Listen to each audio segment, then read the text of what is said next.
Benteng Fort Rotterdam, sebuah benteng peninggalan kolonial Belanda yang terletak di jantung kota Makassar. Bukan hanya saksi bisu sejarah penjajahan, tetapi juga menyimpan kisah-kisah mistis yang telah menghantui warga dan wisatawan selama puluhan tahun. Awal cerita. Pada tahun 1997, seorang mahasiswa arkeologi dari salah satu universitas negeri di Makassar, sebut saja namanya Fikri, melakukan penelitian di Benteng Rotterdam untuk tugas akhirnya.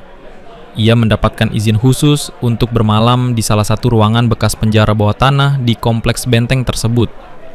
Pada malam pertama, Fikri mulai merasa ada yang tidak biasa.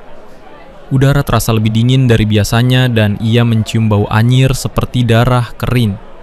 Namun ia mengabaikannya dan menganggap itu hanya perasaannya saja. Kejadian aneh. Sekitar pukul 2 dini hari, Fikri terbangun karena mendengar suara perempuan menangis lirih dari lorong penjara tua. Ia mencoba mencari sumber suara tersebut, tetapi tidak menemukan siapapun. Lorong itu kosong dan gelap.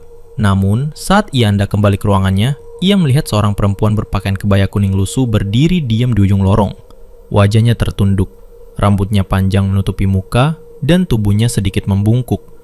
Fikri sempat memanggil, mengira itu penjaga atau pemandu wisata, tetapi perempuan itu tidak merespon. Saat ia mendekat, perempuan itu perlahan mengangkat wajahnya. Wajahnya penuh luka, dengan mata kosong dan senyum lebar yang tidak wajar.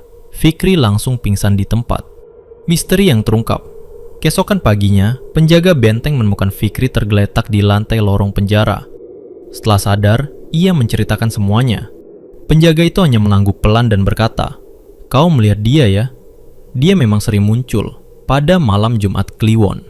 Konon, dia adalah korban kekerasan tentara kolonial, diperkosa dan dibunuh di penjara itu.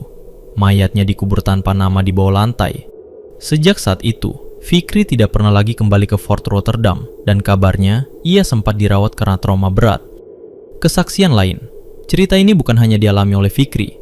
Beberapa pengunjung dan fotografer yang menginap malam-malam di kompleks benteng juga mengaku melihat penampakan yang sama. Wanita berkebaya kuning, suara tangisan, atau bayangan hitam yang muncul di jendela bangunan tua.